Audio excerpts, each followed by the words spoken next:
Wassalamu ala rasulillah wa ala alihi wa sahbihi wa mawalah. Asyhadu an la ilaha illallah wahdahu la syarikalah wa asyhadu anna Muhammadan abduhu wa rasuluh wa safiyyuhu wa khaliluh addal amanah wa nasahal ummah wa jahada fi sabilihi haqqa jihadih. Rekan-rekan semuanya, adik-adik mahasiswa yang dirahmati Allah SWT, sambil menunggu yang lain mungkin belakangan hadirnya, kita melanjutkan tadabbur kita terhadap surah Luqman kali ini sampai di ayat yang ke-16. Ketika Luqman kemudian mengajarkan kepada anaknya dengan gaya metaforik atau gaya simbolik, ngajak anak berpikir simbolik. Dan ini penting ya, karena salah satu cara pendidikan itu ya memang harus juga menganalisis atau mengencourage anak untuk bisa berpikir secara simbol. Pada pertemuan yang berapa itu saya lupa, pertemuan pertama atau apalah, salah satu ciri anak pandai itu adalah kalau dia sudah bisa berpikir abstrak, kan begitu, tidak berpikir konkret terus. Ya, kalau kita sudah mampu berpikir secara abstrak, itu tandanya kita sudah dewasa. Mestinya anak kelas 5, kelas 6 itu sudah bisa mengalami cara berpikir yang sifatnya abstrak. Simbol, metafora, alegori, semuanya itu adalah mengajak kita berpikir abstrak. Sehingga kita bisa bikin abstraksi. Ya. Nah, ciri orang pinter itu bisa bikin abstraksi. Dan dia bisa menganalisis simbol, alegori, perumpamaan, mathal, dan seterusnya. Ya. Nah, yang menarik, Luqman itu mengajarkan kepada anaknya mathal, ya, perumpamaan. Dan kita harus begitu. Kita ini kalau mau memasukkan teori, kadang susah untuk difahami oleh murid, bikin perumpamaan. Dari perumpamaan itu, harapannya nanti biar bisa dia mengambil pemahaman yang bersifat konkret, gitu poinnya ya. Oke, sebelum masuk ke sana, salah satu yang hal menarik juga dari surat Luqman itu adalah semua model uslub dalam bahasa Arab itu ada dalam surat Luqman. Ini juga harus menunjukkan bahwa kalau kita itu mendidik anak, itu juga dengan menggunakan berbagai macam redaksi, ya. Uslub tazghir dipakai, ya bunaya. Uslub nahi dipakai, la tusair khaddaka, nanti ya. Uslub muqabalah juga ada, wa'mur bil ma'ruf wanha 'anil munkar. Ya, ada uslubul amr juga dipakai, aqimus shalah. Sigha mubalaghah dipakai, ghaniyun hamidun fakhur. Uslubun nida juga dipakai, uslubus syarat juga ada, wa in jahadaka 'ala an tusyrika fala tuti'huma, dan seterusnya kemarin. Ya, uslubut tasbih yang akan kita kaji, uslubut taukid, semuanya model itu kita kalau melihat itu betapa kreatifnya Luqman itu, sehingga berbagai model gaya bahasa itu dipakai oleh dia dalam mendidik anaknya. Ya. Oke, kita masuk sekarang ke ayat yang ke-16. Bismillahirrahmanirrahim. Ya bunayya intaku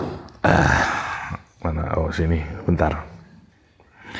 Innaha intaku mithqala habbatin min khardalin fatakun fi sakhratin aw fis samawati aw fil ardi ya'ti biha Allah. Innallaha latifun khabir.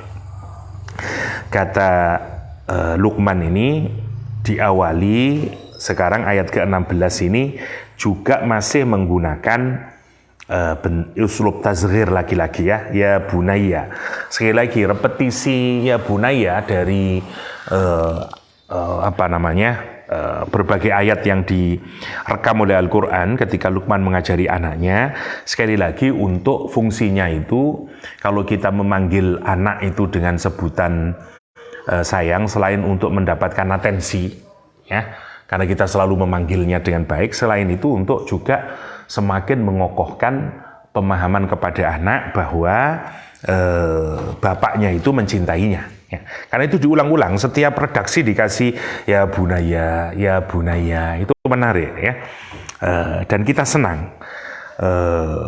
Salah satu kesenangan manusia itu kalau dia dipanggil dengan panggilan yang baik. Dan apalagi kalau kita menggunakan bentuk tazghir yang mengandung makna cinta di dalamnya. Ya, karena itu menarik pengulangan tazghir yang dilakukan oleh Luqman. Ya, saya tidak menjelaskan lagi ya, sudah pernah kita jelaskan. Kita langsung saja. Innaha intaku mithqala habbatin, kata dia, hai anakku sayang, innaha intaku mithqala habbatin min khardalin, jika ada atau jika terdapat mithqala habbatin, biji yang seberat, benih yang seberat, min khordalin, mustard seed, atau kita orang Kiai Jawa biasanya menerjemahkan dengan biji sawi. Sebenarnya idenya itu habbatin min khordal itu biji yang paling kecil. Lah orang sana itu biji paling kecil itu mustard. Ya, mustard itu apa ya di sini ya? Kalau kamu beli burger yang warnanya kuning, nah itu namanya biasanya mustard, sausnya dari mustard seed itu. Ya. Nggak ada selain itu ya. Hotdog biasanya ada warna kuningnya itu. Ya. Namanya mustard. Kenapa kok pakai mustard seed? Karena itu yang paling kecil, gitu idenya itu. Lah, Kiai Jawa nganggapnya nggak ada mustard seed. Ya sawi itu yang dianggap paling kecil. Mungkin kalau ada yang lebih kecil, kita boleh menerjemahkan apa yang lebih kecil dari biji sawi. Quran misalnya juga punya ide tentang dzarrah misalnya ya. Dulu dzarrah itu kalau kita buka tafsir untuk menggambarkan juga kecil, itu kalau kita buka jendela kamar pagi hari terus ada sinar matahari yang masuk ke dalam kamar. Nah biasanya di sinarnya itu kelihatan seperti debu-debu yang ngawang-ngawang itu loh. Nah itu namanya dzarrah sebenarnya secara bahasa. Jadi itu juga simbolisasi dari istilah yang dipakai untuk menggambarkan sesuatu yang sangat kecil, namanya dzarrah. Lah orang sekarang mengartikan dzarrah bukan itu lagi, karena idenya adalah sesuatu yang paling kecil. Diartikan atom, ternyata atom masih ada yang lebih kecil. Diartikan dulu sudah dinamakan atom, namakannya manusia itu ilmunya berkembang ya. Atom itu maknanya sudah tidak terbelah, namanya atom. Ternyata bisa kebelah. Ternyata ada elektronnya ya, dan ada intinya. Berarti kebelah. Intinya ternyata masih ada lagi. Masya Allah, di bawahnya lagi namanya kuark. Kuarknya masih terbagi lagi, namanya up quark sama down quark sekarang, dan seterusnya. Dan ternyata sekarang dianggap bukan itu lagi malah, Masya Allah kalau kita pikirkannya. Lah ide dasarnya itu sebenarnya hanya untuk menggambarkan sesuatu yang paling kecil. Itu namanya mithqala habbatin min khardal.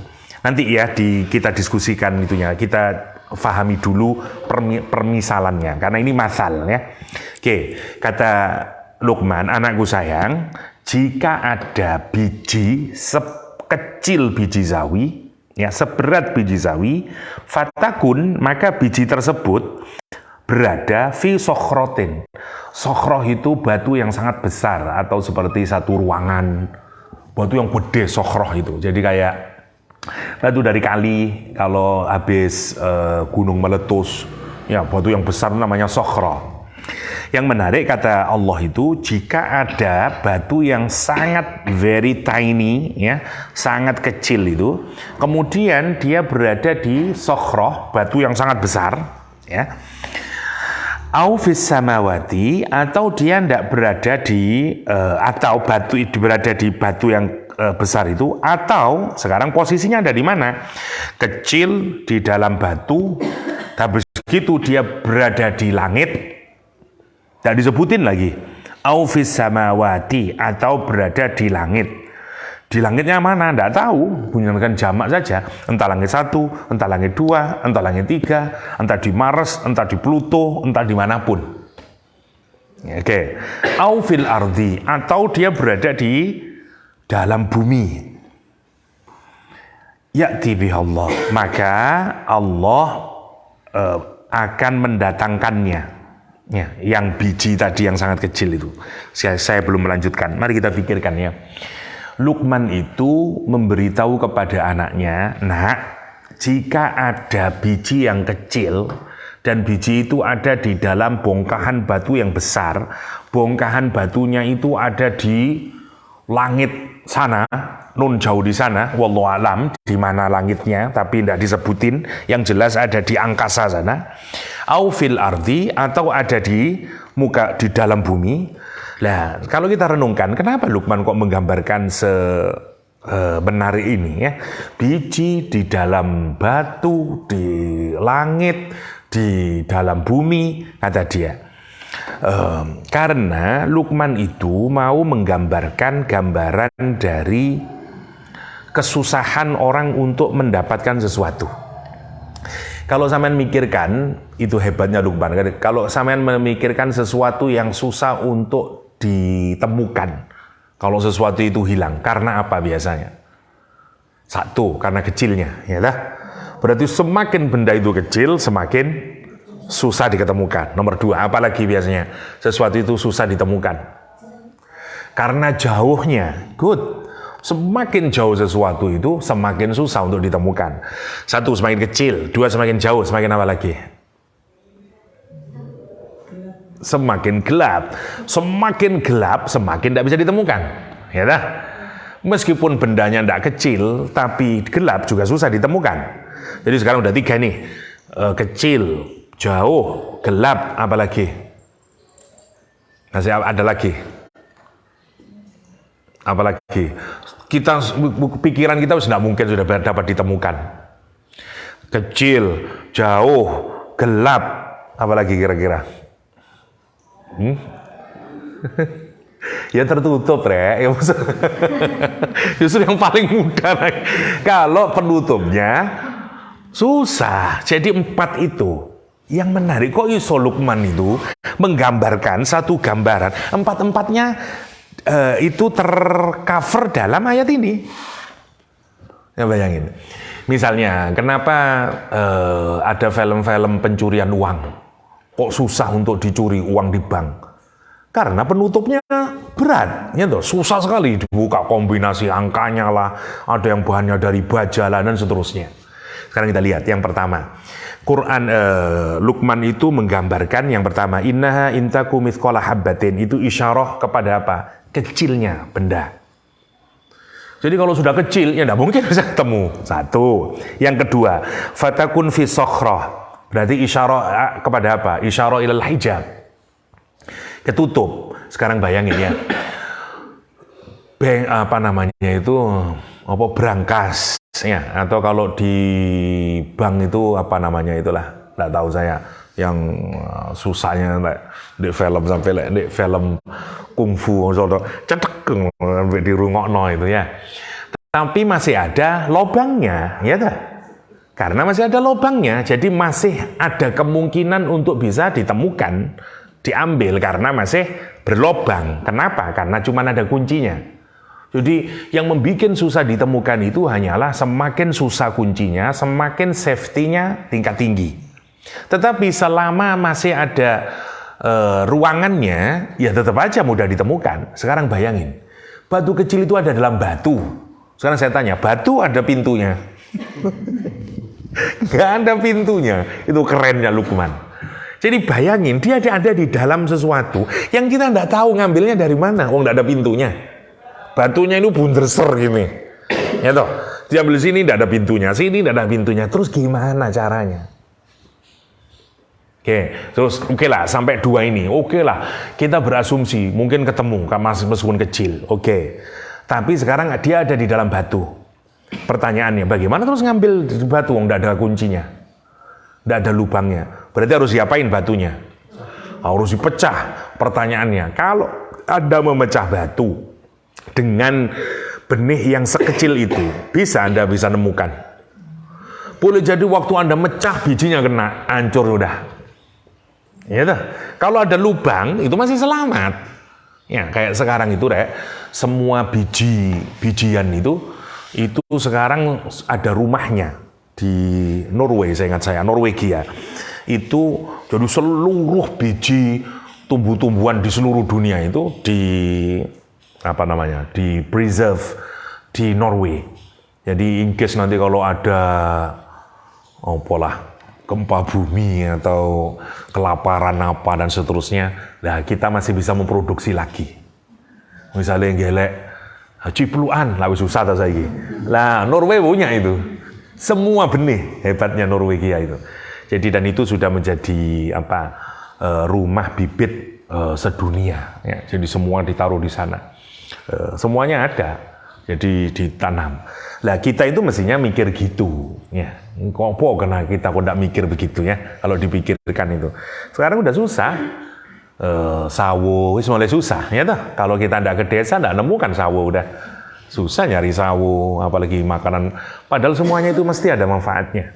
Nah, itu yang menarik. Kembali lagi. Jadi pinternya Luqman itu, kalaulah dia mau silahkan dikembangkan lagi, silakan nanti. Tapi nanti pentingnya ya kita selesaikan dulu. Jadi yang dua, yang ketiga, oke lah, katakanlah bisa ketemu karena kecilnya atau jauhnya. Tapi yang ketiga sekarang, fatakun fisokhrotin au fis samawati. Letaknya di langit. Langit berarti isyarat kepada apa? Isyarat ilal bu'di, saking jauhnya. Sampeyan bayangin ojo ado-ado lah. Matahari itu kalau sampean keluar itu paparan cahaya matahari yang mengenai kulitmu itu adalah cahaya 8,3 kalau saya tidak keliru. 8,3 menit yang lalu. Apa maksudnya gini? 1 detik itu kalau cahaya perjalanannya 300.000 kilometer. Jakarta Banyuwangi itu 1.000 kilometer. Jadi kali 300.000. Jakarta Banyuwangi buat ini ping 300.000 buat itu 1 detik. Iso bayangin kamu. Seberapa jauhnya itu. Nah, berarti kalau jarak matahari itu 8,3 menit, berarti tinggal dikalikan. 8 menit itu ada berapa detik? Kalikan 300.000 kilometer. Lah itulah adoe matahari. Iso bayang dong. Sak piro terus adoe matahari. Ya panjang nih. Aduh lah gitu tuh. Itu baru matahari yang paling dekat dan kita bisa melihat. Bintang paling terjauh sekarang ini yang ditemukan oleh Hubble teleskop itu, seingat saya Euredel lah siapa namanya lah, Euredel lah apa namanya, itu paling terjauh. Itu diperkirakan dia itu jaraknya dari Big Bang itu sekitar 13 miliar tahun yang lalu. Bayangin, 13 miliar tahun yang lalu habis meledak itu, setelah itu terus kemudian muncullah bintang ya. Nah nanti dia usianya sekarang ini, kan sekarang usia alam semesta itu sekitar berapa? 17, sekian toh miliar tahun. Ya. Jadi dia usianya sudah 13.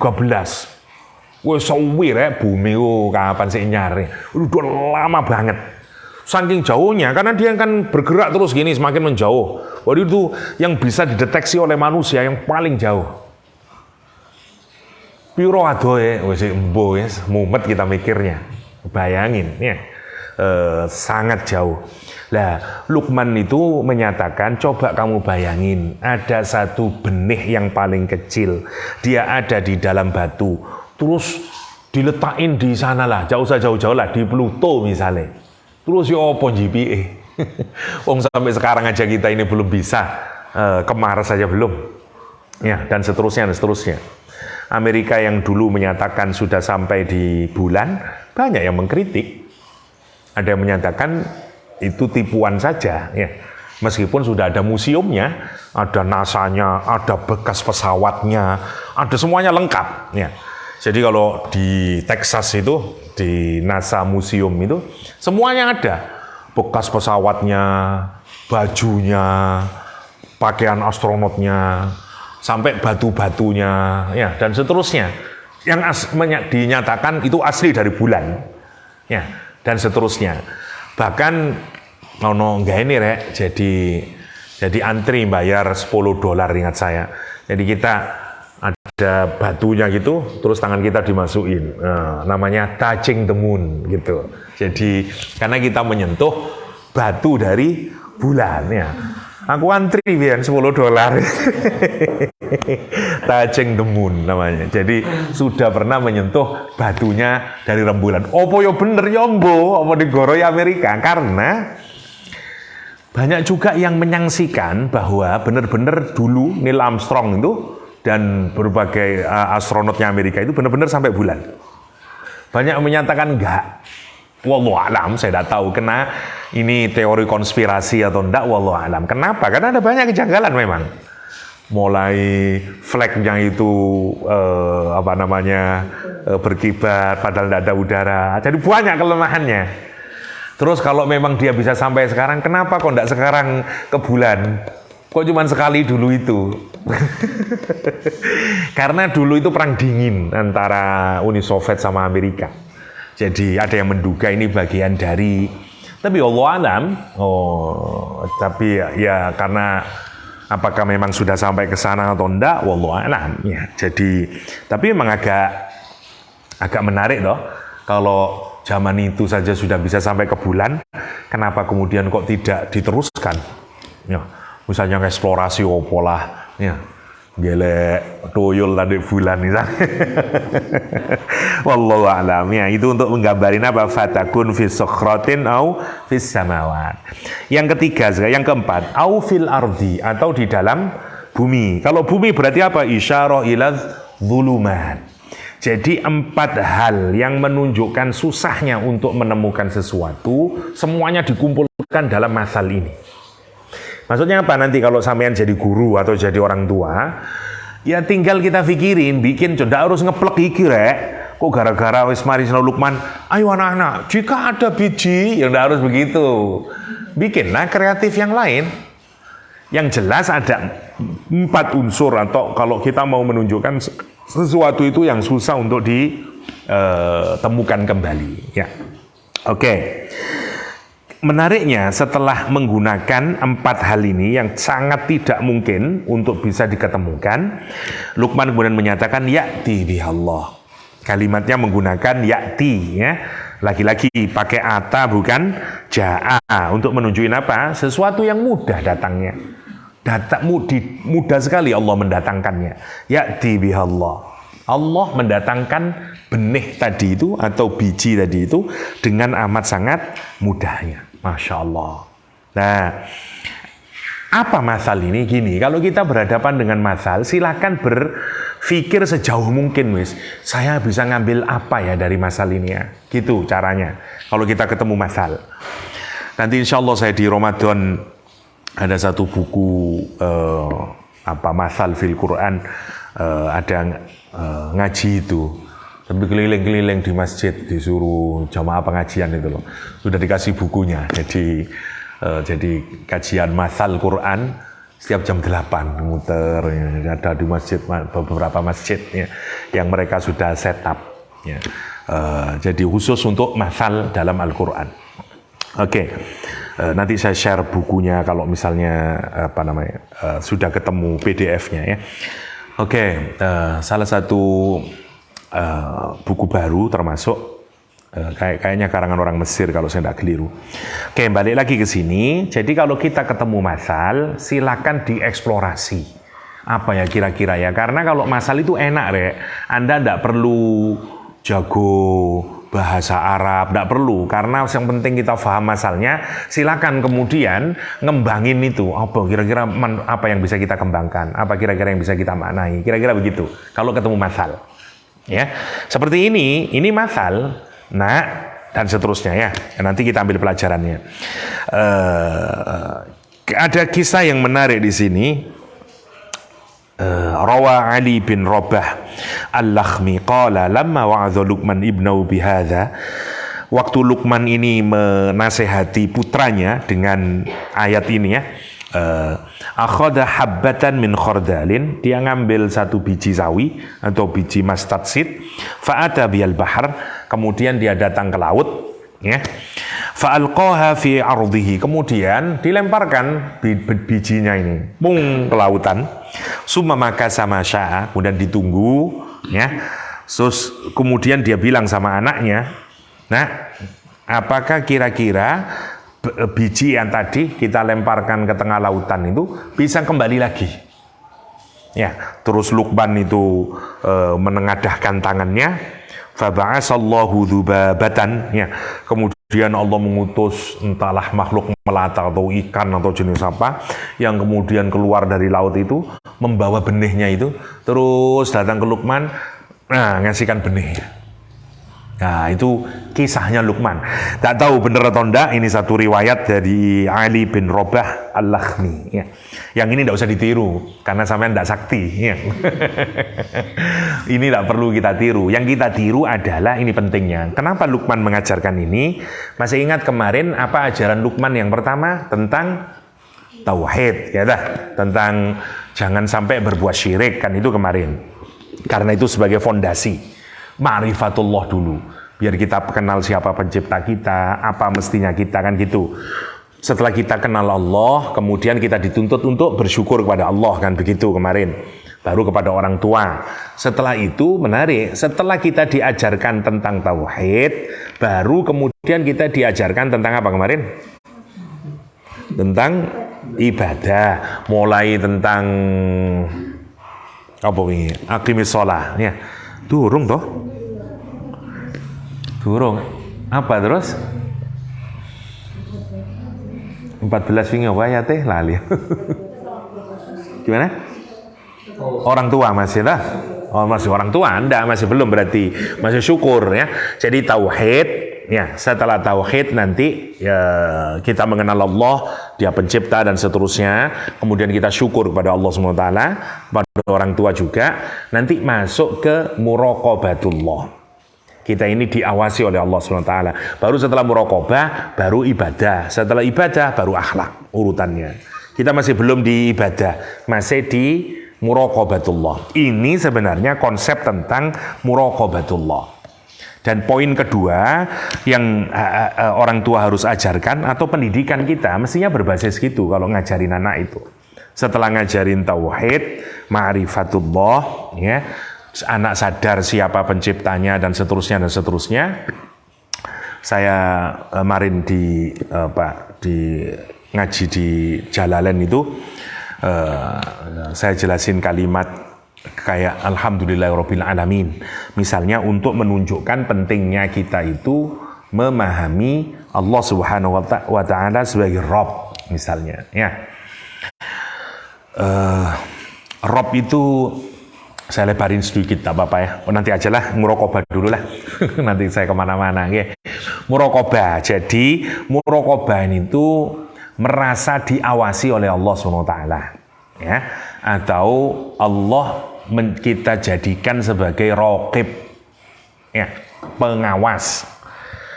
Kalau bahasa pondok nginjen-nginjen, ya. Dari pondok nginjen-nginjen. Jadi kita merasa dipantau terus-menerus oleh Allah, dilihat terus-menerus oleh Allah. Nah, perasaan itu perlu disadarkan kepada anak. Itu sedini mungkin, Rek. Jadi itu yang harus dimasukkan ke dalam pikiran anak, sehingga ngajarin gitu itu kan sifatnya abstrak toh. Allah itu melihat kita mana, wong nggak kelihatan, kan gitu toh. Karena itu harus menggunakan simbol, biar sesuatu yang abstrak itu bisa dirasakan. Semua kalau kita mengajarkan teori yang sifatnya abstrak itu, kita turunkan dalam bentuk permisalan. Gitu maksudnya. Nah, itu salah satu teknik kita ngajarin untuk anak yang masih belum bisa berpikir secara baik. Tidak langsung diabstrakkan Allah ngawasin kamu karena Allah itu nggak masuk di otaknya anak. Bikin permisalan. Gini, kemarin saya contohkan mudahnya kan, kalau 3 ditambah 2 ditambah 5 susah pikirannya anak, ya ngasih misal. Ngasih apel 5, apel 3, ini loh nak, berapa, kan gitu toh. Jadi cara belajar dengan mengambil simbol atau contoh itu memang salah satu hal yang diajarkan. oleh Luqmanul Hakim. Karena pendidikan mengajar dengan simbol itu kuat ke dalam otak kita, masuknya itu. Oke. Maka kalau kita lihat, perhatikan apa yang diajarkan oleh Luqman melalui ayat ke-16 ini adalah nanti ajaran bahwa Allah itu mengawasi kita. Sehingga apa?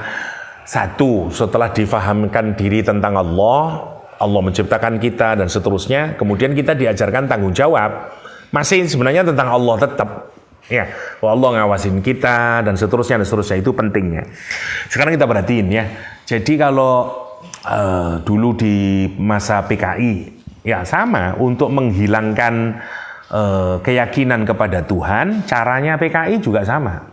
Buka tangannya, minta sama Tuhan, minta permen, tutup matanya, doa bareng-bareng, ya Allah, aku minta permen, kan gitu toh.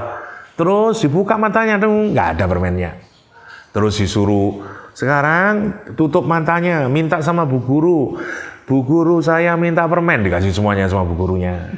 Hanya untuk menunjukkan Tuhan nggak ada. Dan seterusnya. Nah, kita juga harus kreatif, maksud saya begitu. Ada satu buku, saya janjinya bacain terus sama Ola, tapi enggak dibaca terus akhirnya. Beberapa saya baca. Yang saya baca itu ada kisah tentang raja. Ya, misalnya itu buku untuk anak SD. Ya, buku-buku cerita. Ada satu buku cerita dari Singapura itu cukup menarik. Ada cerita raja itu sudah sepuh, dia enggak punya anak, mau mengangkat calon raja pengganti. Maka dia kepingin yang menggantikan adalah anak yang paling hebat, pemuda yang paling terhebat lah di negeri itu. Semua pemuda disuruh berkumpul. Ya. Kemudian raja memberikan satu benih, dikasih benih semuanya. Raja cuma berpesan bahwa pulang benih itu tanam dalam tanah dan rawat subur-suburnya. Bulan depan bahwa siapa yang berhasil menumbuhkan benih tersebut dengan baik dan seterusnya, dia yang akan saya pilih menjadi pengganti saya. Semua orang pulang.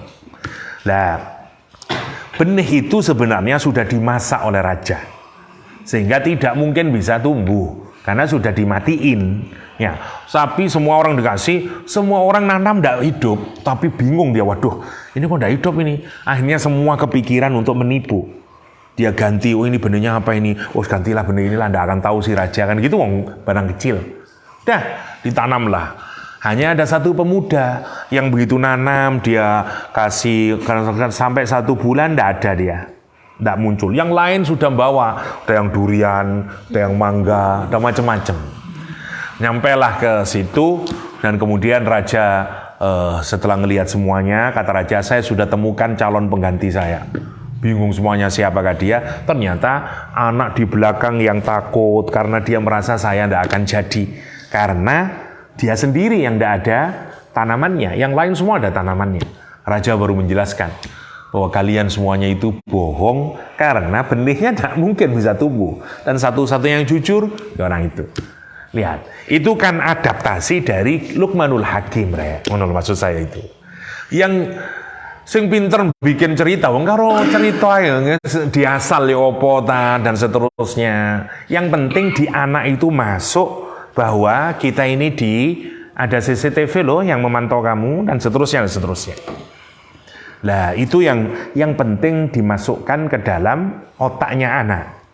Bahwa muraqabah itu memang ada, Allah mengawasi kita, memantau kita dan seterusnya. Itu pentingnya. Terserah apa saja model cerita. Kalau saya lupa saya. Ya raja-raja juga begitu. Oh, dikasih binatang apa, suruh nyembelih, syaratnya tidak ada yang melihat. Nah, saya ingat pernah Zainuddin MZ cerita begitu, masing-masing dikasih hewan, terus disuruh menyembelih ayam, disuruh nyembelih yang tidak ada siapapun yang melihat. Nah, cuma satu orang, tidak bisa dia mau kemana, karena Allah akan melihat, gitu. Semua sudah membawa, sudah bersih, sudah disembelih, satu masih ayamnya utuh. Ketika ditanya kenapa? Saya tidak punya tempat di mana tidak ada yang melihat. Selalu akan ada yang melihat. Siapa itu? Allah, kata dia. Wah, dia, kata Zainuddin. Yang kemudian itu kembangan, Rek. Jadi maksudnya itu cara mengajarkan muraqabah kepada anak. Ya, karena ini kepada anak, karena itu pakai masal. Ya. Tetapi keluhnya sudah diajarkan oleh Luqman. Kalau mau mengajarkan tentang sesuatu yang hampir tidak mungkin, ya karena 4 itu. Dan menariknya, orang itu berani melawan Tuhan, bermaksiat ya karena 4 itu. Nganggap dosa itu kecil, kita melakukan maksiat. Ya, satu. Yang kedua, atau ketutup. Ya, misalnya rumahnya ketutup, hotelnya ketutup, berani orang melakukan maksiat. Yang ketiga, aufis samawat, atau jauh. Di Indonesia tidak maksiat, pindah ke Rusia, maksiat di Rusia. Jawa lah, dono uang dari ini, maksiat. Dan seterusnya, ya. Atau isyara ila dzulumat, atau waktu kegelapan. Ya. Makanya kenapa orang mencuri di kegelapan, ya karena itu. Karena semua itu potensial orang untuk mencuri. Oke, itu poinnya ya dari ayat ke-16. Dia mengajarkan tentang muraqabah. Oke. Yang digambarkan dengan simbol. Rasulullah malah lebih hebat lagi kalau kita pikirkan, anak usia 9 tahun ya, Abdullah Ibnu Abbas itu oleh Rasulullah SAW dipanggil ya gulam, kata Rasulullah, wahai anak muda. Ya, diperkirakan usianya itu sekitar 9-10, karena Abdullah bin Abbas itu ketika Rasulullah meninggal, beliau berusia 13 tahun. 13-14 tahun. Jadi diperkirakan hadis tentang ya gulam itu kira-kira beliau masih berusia 9-10 tahun. Apa yang diajarkan Rasulullah, hadisnya yang terkenal itu? Ihfadillah yahfadka. Ihfadillah tajidhu amamak, kan begitu. Ya. Itu muraqabah. Tapi menarik, karena yang diajarkan mungkin Abdullah bin Abbas, tidak usah simbol, malah sudah cukup begitu. Ya. Masya Allah, jagalah Allah, Allah akan menjagamu. Jagalah Allah, Allah akan berada di depanmu, kata Rasulullah SAW. Itu kita mahasiswa aja masih bertanya, maksudnya apa Ustaz? Gimana kita ya? Abdullah bin Abbas 9 tahun diajari itu. Masya Allah. Hadis terkenal itu ya. Masya Allah.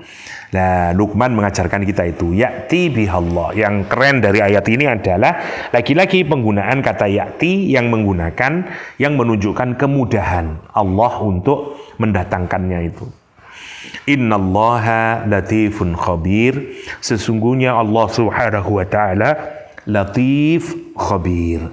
Latif itu kata sini ya, Ibnu Athir di Lisanul Arab atau di Ibnu Mandzur itu mengartikan jika berkumpulnya 2 hal, ar-rifqu bil fil fi'li, al-ilmu bitaqaiqil masalih. Kalau 2 itu gabung namanya latif. Ya, namanya latif. Jadi kalau dalam perbuatan itu orang punya rasa sayang, rasa pengasih dalam perbuatannya. Jadi perbuatannya itu ekspresi dari sifat kasih sayang. Ya. Terus orang itu tahu sampai hal yang mendetail, sampai yang kecil-kecil, dan semuanya itu untuk kebaikan dia.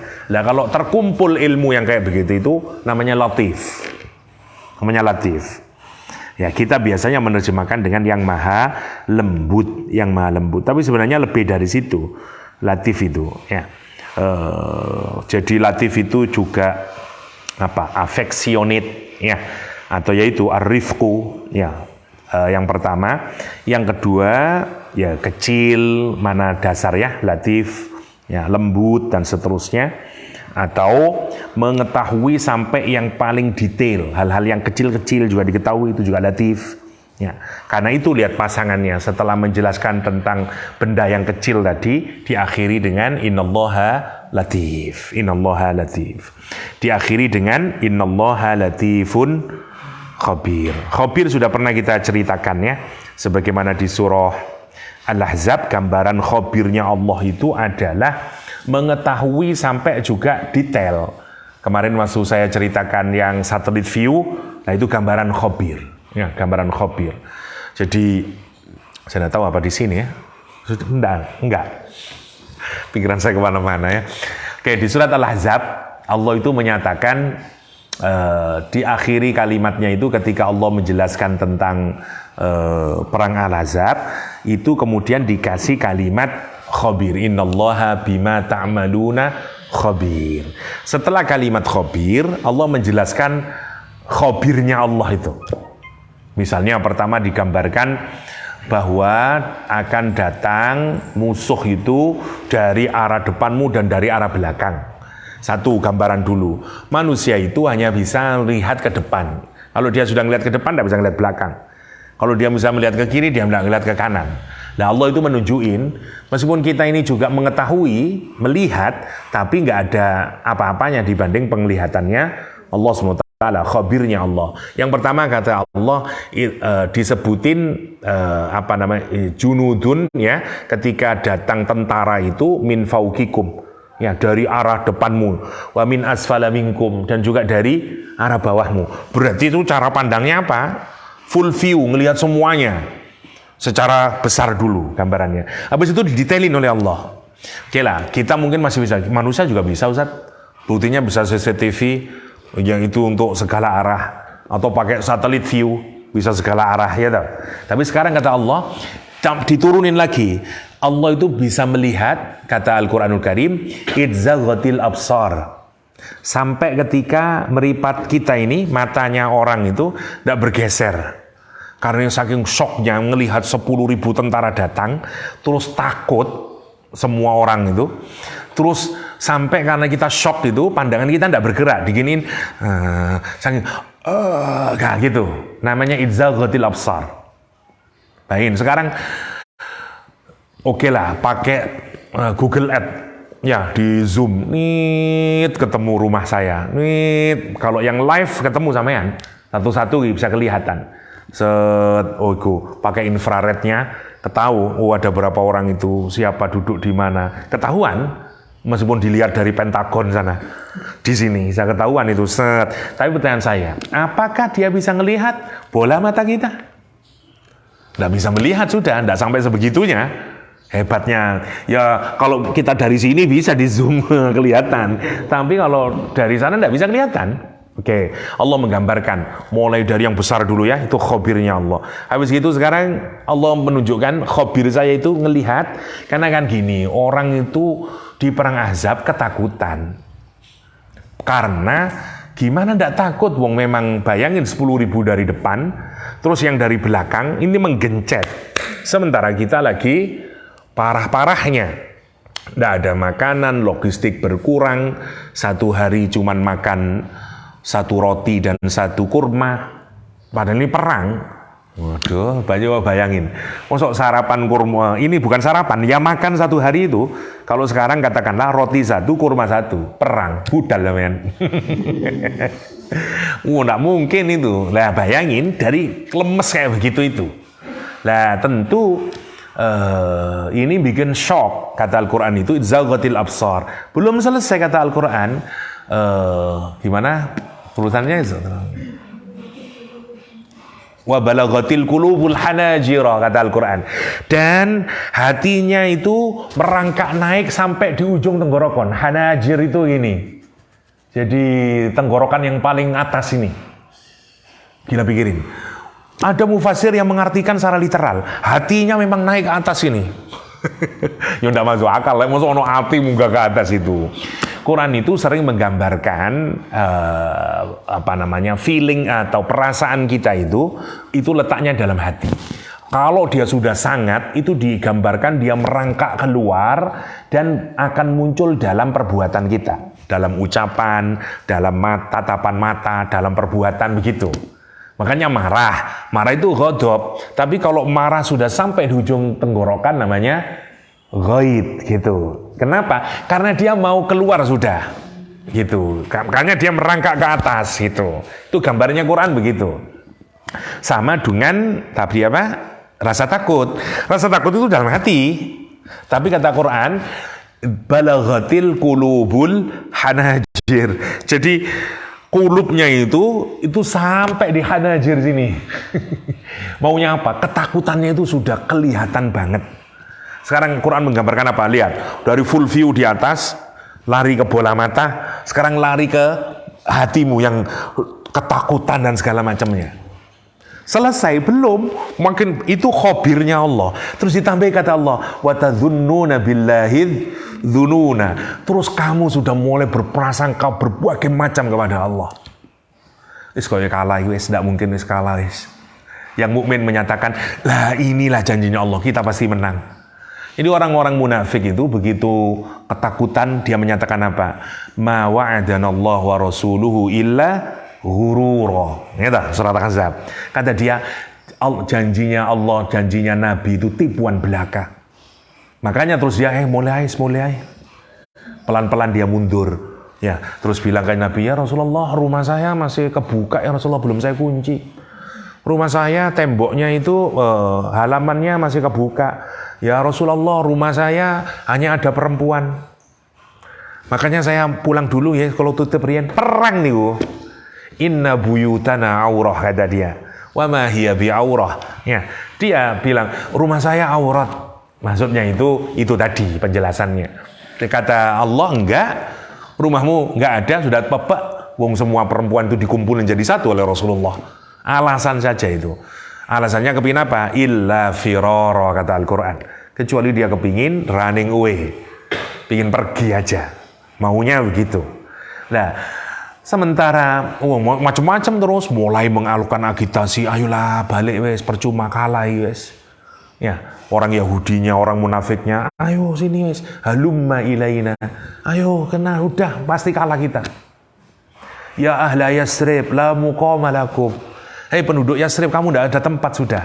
Ayo kita kembali lagi masa dahulu. Bayangin itu di perang Khandaq. Itu orang-orang yang munafik. Banyak jumlahnya ini yang begitu. Sementara orang yang beriman, gak.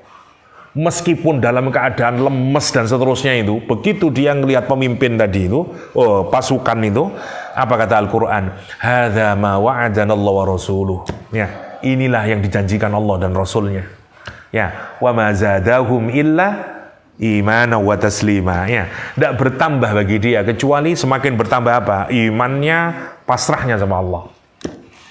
Nah, itu Allah kenapa menggambarkan itu? Karena kata Allah, udah kamu husnudzon sama Allah, tetap serius, tetap ikhtiar. Kamu pikir aku udah ngelihat kamu? Kata Allah, aku itu khabir. Tak tunjukin khabir saya ya. Saya ngelihat semuanya itu. Kamu dari depan 10.000 toh, dari belakang gitu toh. Aku lihat bola matamu, aku ngelihat. Ketakutan di hatimu aku tahu. Sekarang kamu punya husnudzon saya tahu, kata Allah. Dan Allah yang khabir itu kamu kira tidak akan memproteksi kamu? Saya proteksi, cuman tetap sabar dulu, ikhtiar dulu. Ya, kenapa? Karena itu yang dituntut oleh Allah. Sudah mentok baru, ya, terus doa bareng-bareng itu, Allahumma stur auratana wa amin rawatana. Baru kemudian dikirimkan fa'arsalna alaihim rihan wa junudan lam tarawha. Baru dikasih angin puting beliung yang dingin menusuk tulang, bayangin. Jadi kan itu malam hari, jadi anginnya itu menerbangkan pasir-pasir, kerikil-kerikil yang berterbangan. Kalau mengenai pipi, kenai kulit itu langsung berdarah, karena kayak pisau, sering gitu. Yo bayang non. Itu namanya rihan, karena itu dibentuknya nakirah plus tanwin. Lita'dim fungsinya. Ini extraordinary wind. Ya. Bukan angin biasa. Rihan kata Al-Quran. Wa junudan sama. Jadi kalau ada isim nakirah plus tanwin fungsinya lita'dim. Sama, ini juga tentara bukan main-main. Lam tarauha, yang kamu tidak bisa ngelihat. Kenapa? Malaikat yang di sana. Itu 10.000 pasukan lari terbirit-birit. Abu Sofyan naik kudanya, semua pemimpin Bani Ghatafan naik kudanya, mereka lari semuanya. Ya, Rasul malam hari, karena petang dedet ini malam. Rasul terus bertanya kepada sahabatnya, siapa yang mau nengok tempat campnya mereka, terus balik lagi ke sini ngasih tahu saya, baginya surga. Malam sangat dingin. Diem semuanya, nggak ada yang ngomong. Diem, Rasul nengok ke sebelah kanan. Kamu siapa? Ana Hudzaifah ya Rasulullah. Lah kok menengai kon? Dalam riwayat itu. Kata Hudzaifah, saya itu tidak menjawab bukan karena saya tidak mau melaksanakan ya Rasul. Cuman saya mikir, kalau saya melaksanakan kira-kira saya bisa kembali tidak untuk mengabarkan kepadamu. Karena para sahabat itu kalau mengerjakan sesuatu, dia ngukur, saya harus bisa kembali lagi. Jangan kalau saya memang tidak mampu, saya tidak akan ngomong. Karena ini tugas penting gitu. Sehingga dia masih mikir, karena satu, susahnya memang, terus sangat dinginnya kata dia. Akhirnya Rasul mendoakan itu, terkenal ya doanya. Rasul mendoakan kepada Hudzaifah untuk pergi ke sana. Hudzaifah yang melaporkan semua lari ke birit-birit, nggak ada tinggal di sana, dan seterusnya. Dan menang perang Ahzab tanpa peperangan. Jangan terus mikir, lah pokok susah-susah Ustaz. Ya memang begitu pertolongan Allah itu. Kita dituntut ikhtiar. Harus susah-susah dulu bikin parit. Capek dulu 1 bulan di camp. Nunggu perang urat saraf. Beberapa perang dulu. Ya, Ali bin Abi Thalib perang dulu. Ada yang patah tangannya dan seterusnya. Ikhtiar dulu sampai mentok. Nah, baru kemudian Allah menurunkan. Nah, saat Allah menggambarkan perang Ahzab itu, Allah menyatakan innallaha bima ta'maluna khabir. Allah itu tahu terhadap apa saja yang kamu lakukan. Nah, ayat ini sama. Satu, jadi sebenarnya kalau dimudahkan, setelah kita mengenalkan Allah sebagai tadi ya, Al-Malik, Allah itu la ilaha illallah, kan gitu toh poin pertama yang diajarkan oleh Luqman. Yang kedua ngajarin apa? Allah Al-Latif, Allah Al-Khabir. Itu poinnya. Setelah kan dikembangkan, jadi itu poin yang harus kita ajarkan kepada anak kita. Latifnya Allah sama khabirnya Allah.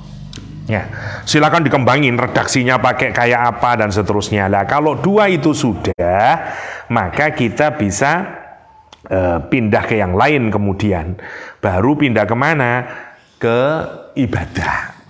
Sekarang kita renungin. Kenapa ibadah kok diletakkan setelah itu? Iya, karena ibadah itu tujuannya sebenarnya membentuk karakter, nomor 1. Nomor 2, karena ibadah itu kalau kita tidak ma'rifah dulu kepada Allah, ya nggak ada gunanya ibadah. Ya toh? Kita tidak kenal Allah, kenapa kita harus ibadah?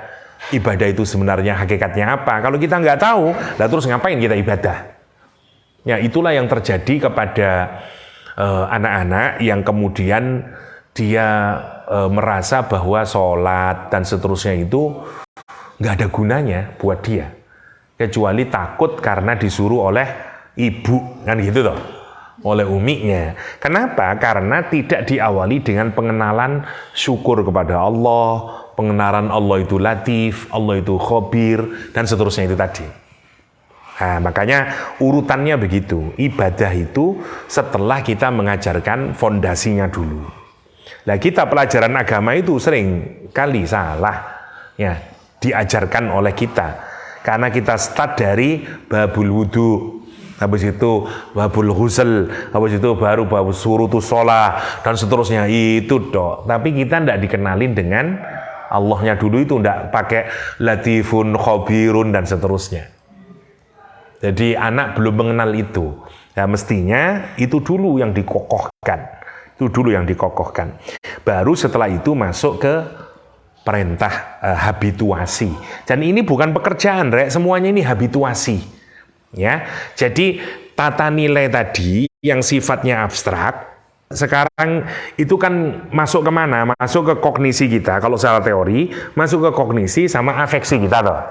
Sekarang butuh psikomotoriknya, kan gitu kalau dia pendidikan. Psikomotoriknya itu ibadah, gitu. Tetapi dalam ibadah itu tiga-tiganya harus nyambung. Di situ ada kognisinya, di situ ada afeksinya, di situ ada psikomotoriknya. Ya, karena itu ibadah itu melibatkan tiga-tiganya.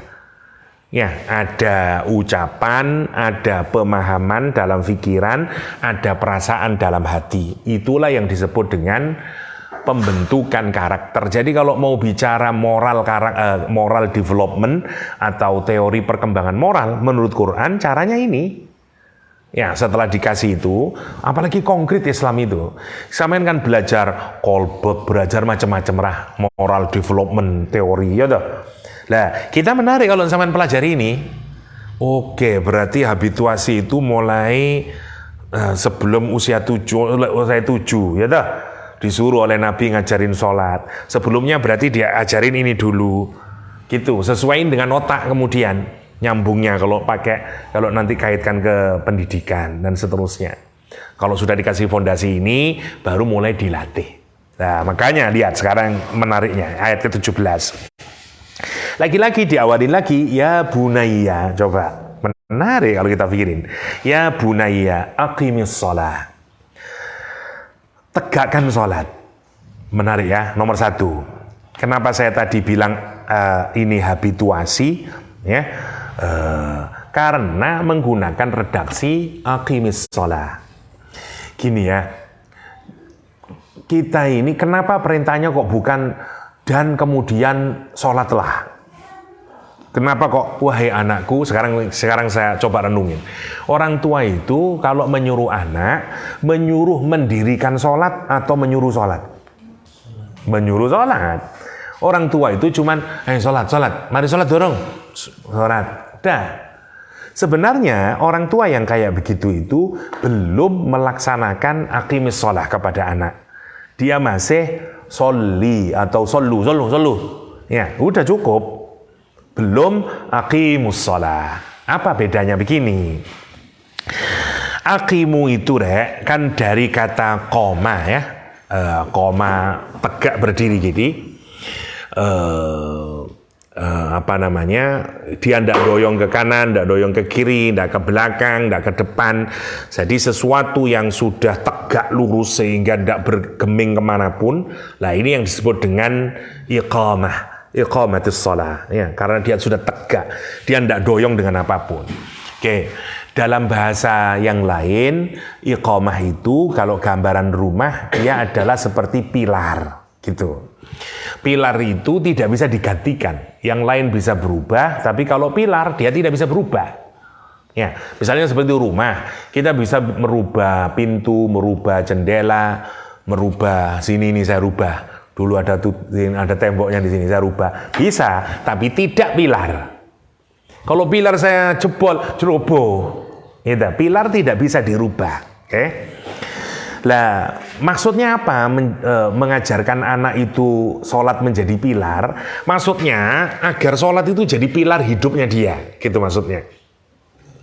Sehingga dia tidak ke kanan, tidak ke kiri, tidak begitu sholat itu. Saya mudahkan gini deh, kalau belum masuk di perasaan kita.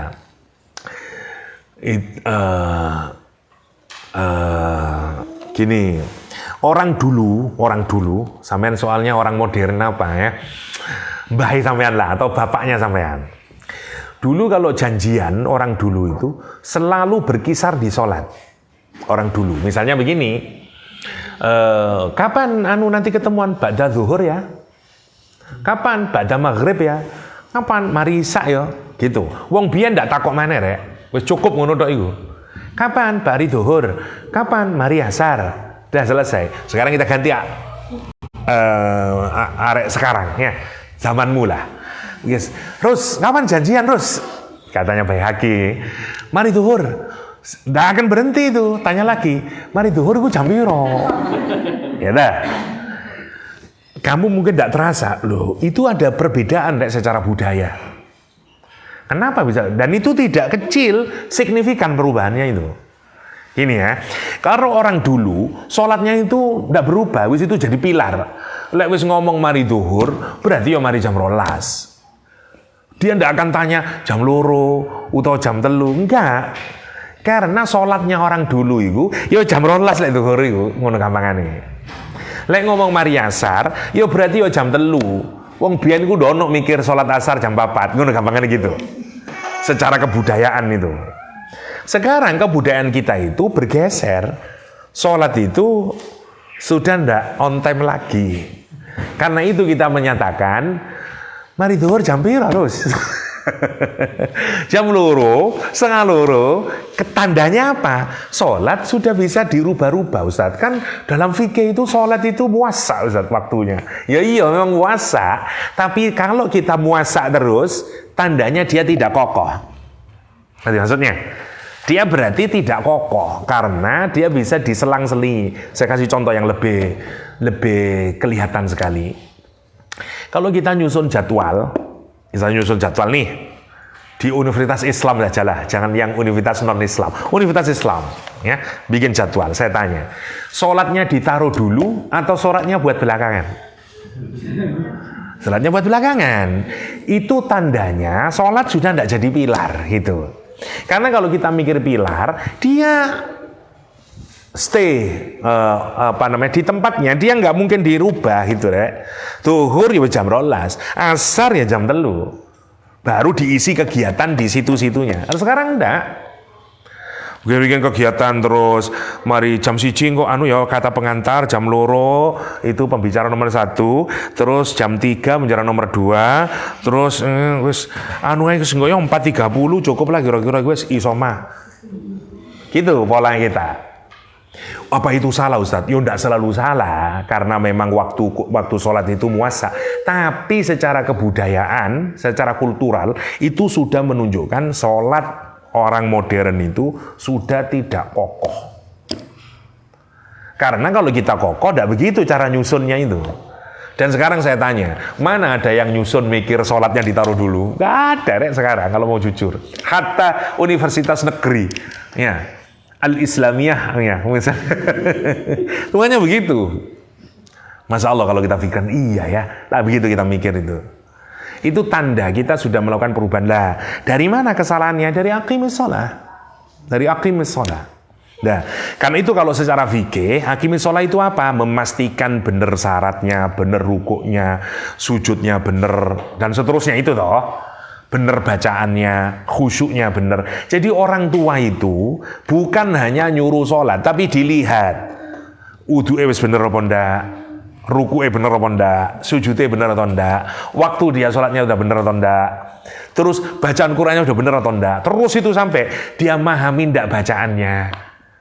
Bagaimana? Sampai dia benar-benar sholat itu menjadi aktivitas dia yang mengkonekkan antara ucapan, otaknya, sama hatinya.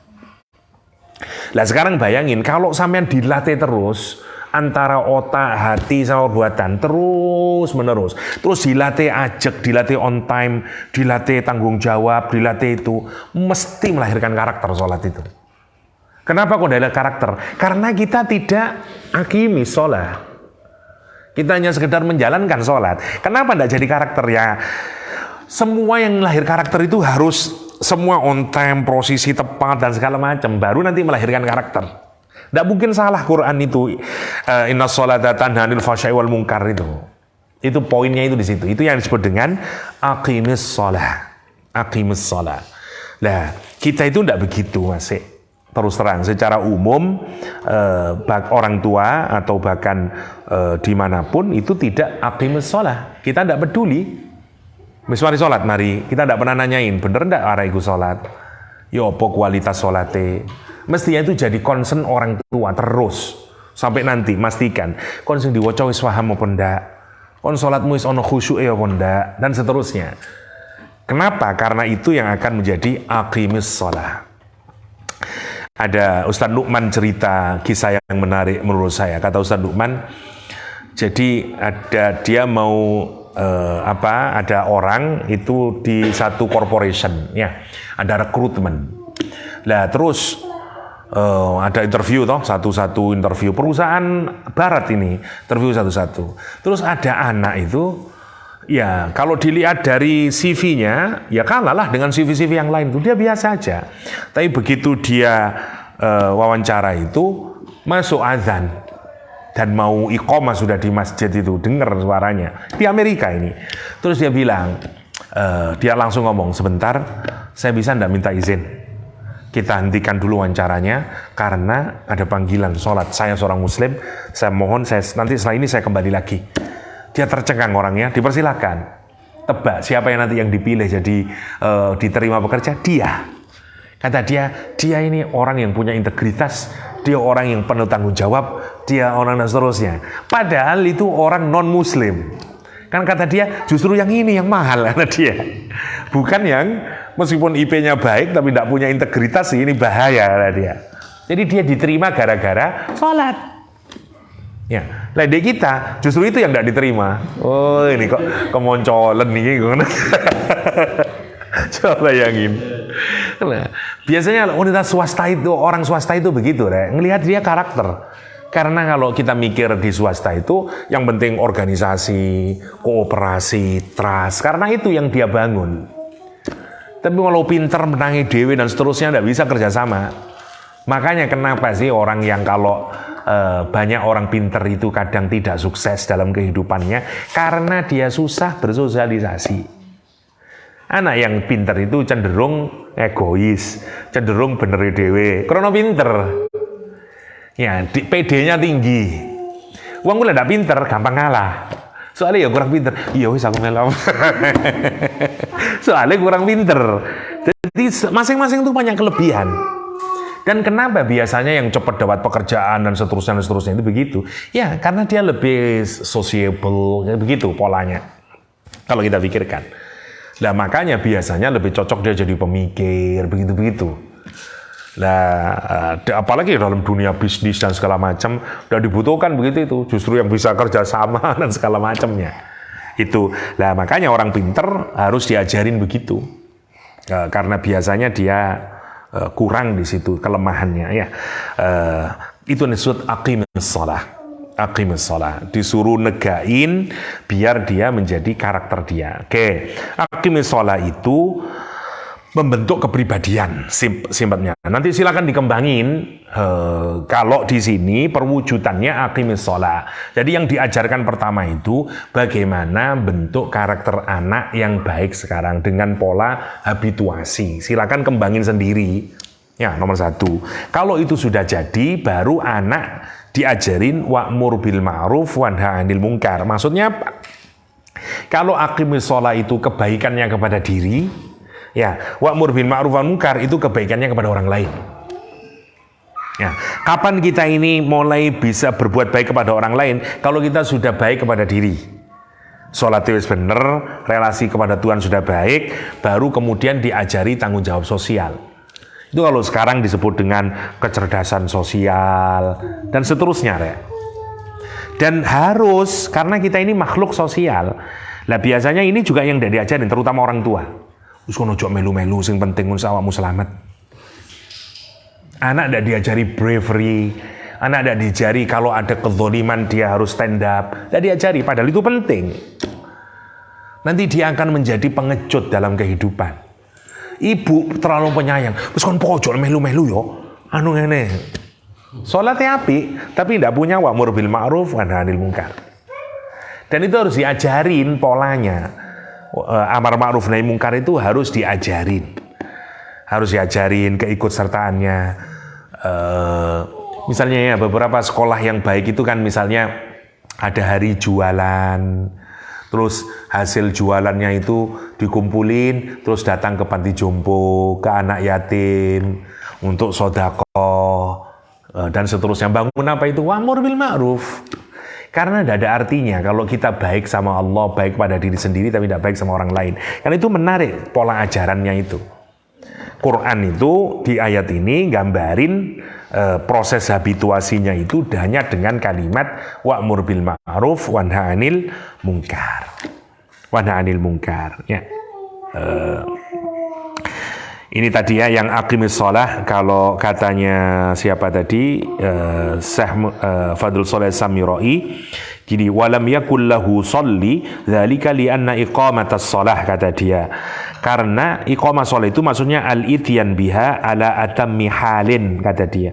Wa akmalihi, karena dia jadi paling sempurnanya keadaan, sempurna min qiyamin wa ruku'in wa sujudin wa khusyu'in wa qiraati Qur'anin wa dzikrin, katanya Syekh Fadl Shalih Samirai, yang disebut dengan iqamatus shalah. Iqamatus shalah, ya. Baru setelah baik baru kemudian ke amar ma'ruf nahi mungkar. Singkatnya, silakan dikembangkan sendiri ya. Nanti nahi mungkarnya kayak apa? Diajarin anak untuk stand up. Sekarang ini misalnya bully di mana-mana, kelemahannya di apa? Wa nahy anil munkar yang nggak ada.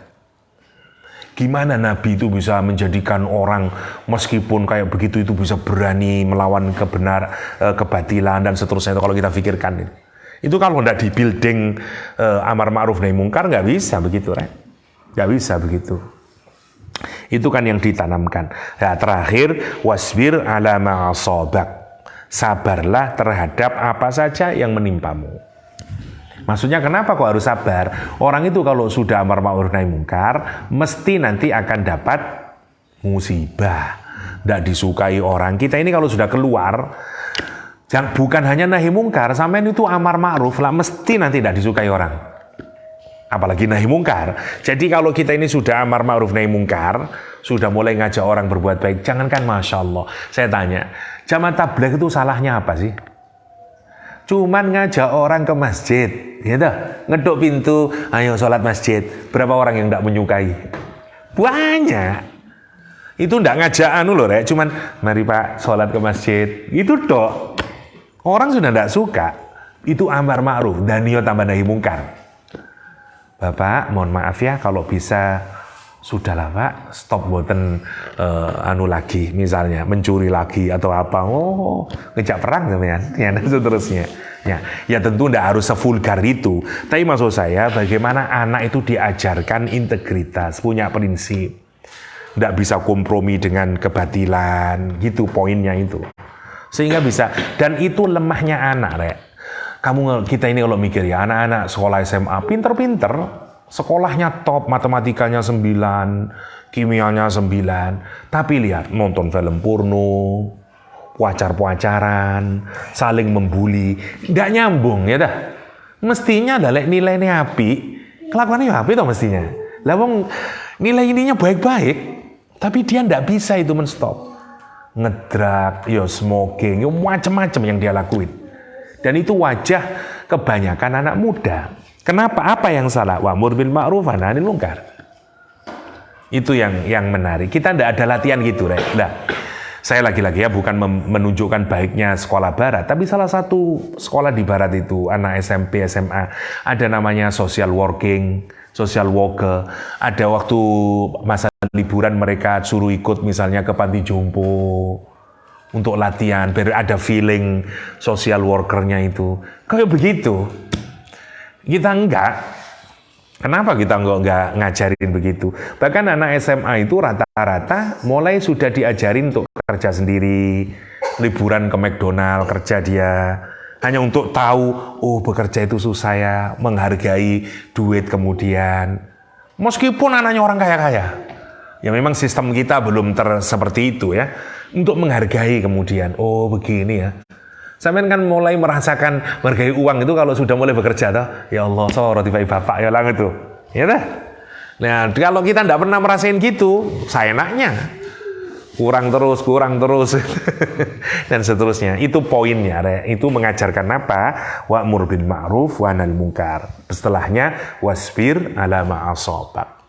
Ya, harus sabar kemudian terhadap apapun yang, dan ini semakin maju negara itu sekarang problemnya itu, problem amar ma'ruf nahi munkar itu yang kesusahannya masih ya, kenakalan remaja dan seterusnya itu tidak nyambungnya.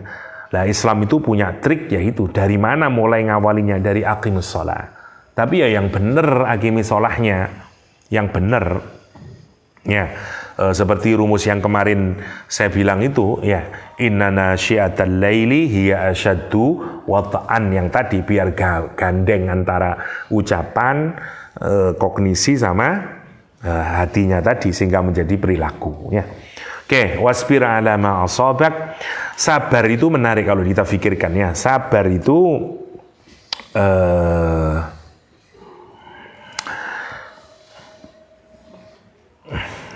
masburoh ya, kalau ada tawanan yang misalnya perampok atau apa yang ditahan terus lama dia di penjara, terus di situ dia ada di penjara terus, orang Arab menyebut masburoh ya, atau subroh. Subroh itu batu yang kokoh atau potongan besi baja yang kokoh, namanya suburah dalam bahasa Arab.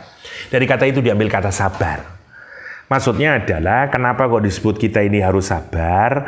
Karena maunya seperti potongan besi tadi itu loh, kokoh dan seterusnya. Ya, itu maknanya sabar. Kita dituntut untuk sabar. Ya.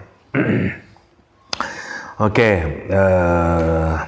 Wasbir ala ma asabak, sabar atas, menarik ya kata asoba ini lagi lah. Asoba ini nanti hal yang menimpa diri kita itu dari akar kata kerja asoba itu namanya musibah kan gitu. Wong pondok ngarteni tumibo ya lho. Ngomong tumibo ya. Mengenai ya. Apa? Mekenang. Jadi gini, Rek. Tapi dari akar kata ini juga muncul kata sowab. Ya, sowab adalah lawan dari khoto, bener. Menarik, kenapa musibah kok dikaitin dengan itu? Karena sebenarnya musibah itu hadir untuk membenahi kita. Agar kita ini sowab. Ya, karena ada yang tidak benar nih dalam diri kita. Misalnya kurang sabare, kurang adilnya, kurang semangatnya, kurang macam-macam. Karena itu Allah menghadirkan musibah. Karena musibah itu sama lah. Sebenarnya dipakai awal itu kalau kita memanah, terus ada target, terus kita memanah pas kena di titiknya, lah orang Arab menyebut asoba. Ya, karena dia mengenai pas di targetnya itu. Nah, musibah itu seperti treatment dari Allah karena kita ini ada yang belum baik dalam personality kita. Ya, sehingga kemudian perlu dibenahin. Ya memang semua kalau kita dibenahin itu terasa sakit, karena itu disebut dengan musibah. Karena itu dengan musibah.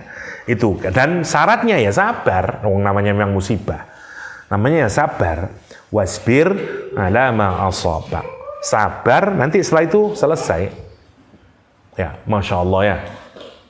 Saya kemarin di Cahyaning Ati nyontohin menarik Nabi Yunus itu kalau kita pikirkan itu ya. Berada dalam kegelapan demi kegelapan, kan begitu toh.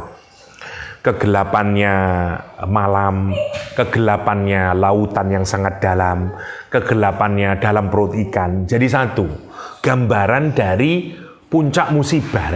Kita ini kalau dapat musibah, gambaran ini lah gelap toh. Tahu apa gelap? Ya dah. Peteng rasanya. Ya kalau kita sudah punya masalah, tidak bisa ada jalan keluar, itu rasanya gelap sudah. Lah, Nabi Yunus itu gambarannya begitu. Padahal kalau kita pikirkan apa kesalahannya Nabi Yunus? Dia diutus oleh Allah, dijadikan rasul, berdakwah, lama berdakwah, dinasehatin orang, malah ngejek-ngejek Nabi Yunus, mencaci maki, menolaknya, mentertawakannya, sudah sampai kemudian ketentuan Allah bahwa umatnya Nabi Yunus akan disiksa oleh Allah. Nabi Yunus kemudian menyatakan, kamu tinggal menunggu siksa. Tapi Nabi Yunus tidak sabar, padahal menjadi seorang Nabi itu tidak boleh bertindak menurut inisiatifnya. Dia kalau mau meninggalkan kaumnya, harus seizin Allah, tidak boleh seenaknya. Dan Nabi Yunus sudah, modar kabeh wong-wong wis. Ya. Jadi dia tinggal dulu, gitu. Kesalahannya Nabi Yunus cuma itu. Tidak sabarnya itu. Makanya Quran menyatakan dia pergi mughadiban, kata Al-Quran. Marah Nabi Yunus itu.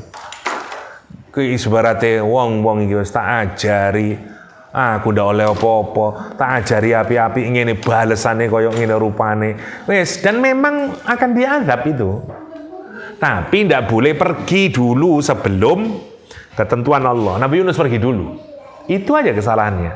Kurang sabare. Dalam pengertian untuk levelnya Nabi. Kalau untuk level kita wis ku nemen sabare rek. Ya. Oh, nemen sabar untuk kita. Karena itu dimakan itu. Sekarang dia berada dalam puncak kesusahan kalau kita pikirkan. Tidak ada sudah. Sampean mikir, ada ndak jalan keluar kalau kayak begitu itu? Ya sudah tidak ada. Malam di dalam dasar lautan yang gelap, dalam perutnya ikan yang gelap. Coba. Apa obatnya? Sabar. La ilaha illa anta wa nada fidh dhulumati alla ilaha illa anta subhanaka inni kuntu minadh dhalimin. Dan dia tidak merasa benar kemudian. Ngerasa apa? Saya salah ya Allah. Maha suci Engkau. Ya, dan seterusnya. Itu namanya sabar. Memang berat, karena itu Quran menyatakan inna dzalika min azmil umur. Memang itu adalah perkara-perkara yang berat, yang kokoh, yang memang harus azam. Itu kan kalau kita punya tekad yang sudah sangat kuat membaca, namanya azam. Ini min azmil umur, maksudnya ini perkara-perkara yang memang menuntut kekokohan hati kita untuk terus melakukannya. Itu mulai apa itu? Aqimus sholat, amar ma'ruf nahi mungkar, sabar. Itu memang menuntut apa? Memang azmil umur.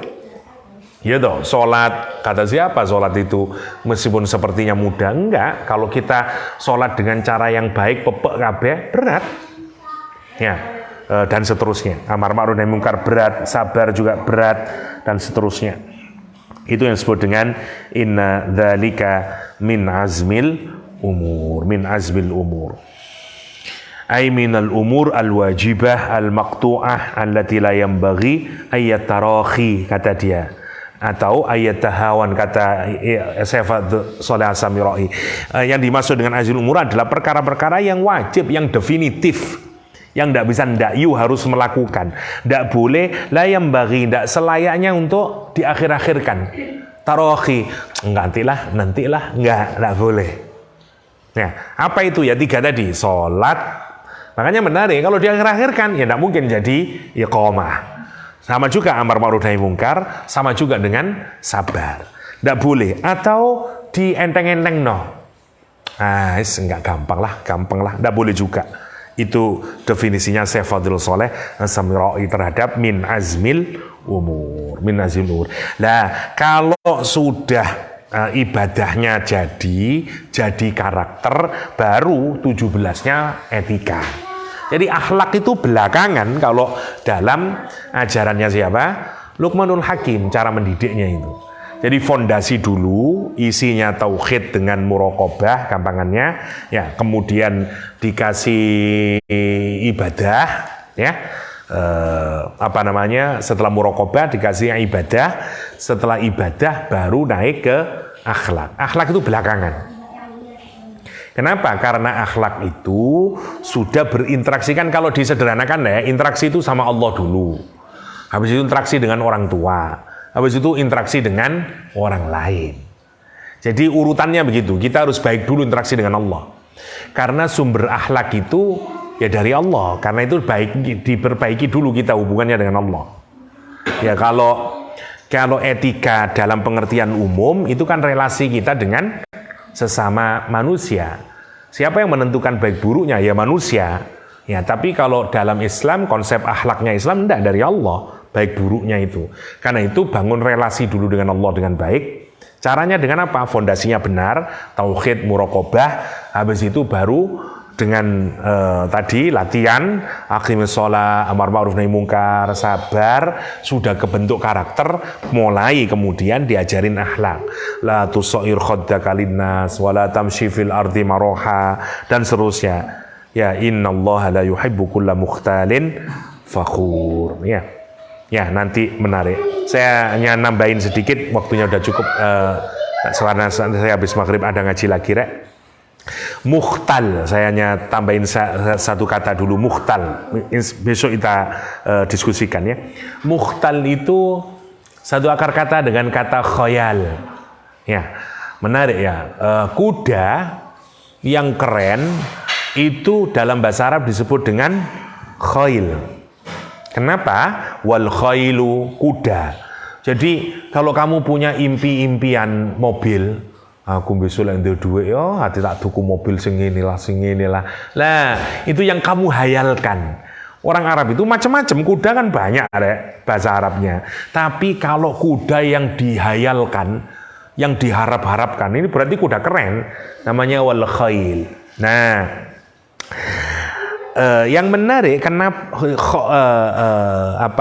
mukhtal itu nanti dikaitkan dengan kesombongan karena dia menghayalkan dirinya itu seperti wong keren, padahal tidak keren. Namanya mukhtal, ya namanya mukhtal. Nanti kita diskusikan lebih jauh etika. Jadi minggu depan insya Allah kita akan berbicara tentang etika ya, akhlak, mulai yang diajarkan oleh Luqman. Nanti kita jelentrehkan, tapi nanti saya ulang lagi dari atas untuk pengingat ya. Apa saja yang sudah diajarkan oleh Luqman mulai dari awal poin-poinnya agar kita mengingat sehingga kemudian bisa diterapkan kelak ya. Kira-kira itu dulu. Mohon maaf nanti soalnya saya ada ngaji. Itu saja sementara, semoga ada manfaatnya dan Allah ikhwan ajma'in. Wassallallahu ala nabiyyina Muhammadin wa alihi wasallam wa akhiru da'wana alhamdulillahirabbil alamin. Subhanakallahumma wa bihamdika asyhadu an la ilaha illa anta astaghfiruka wa atubu ilaik. Assalamualaikum warahmatullahi wabarakatuh.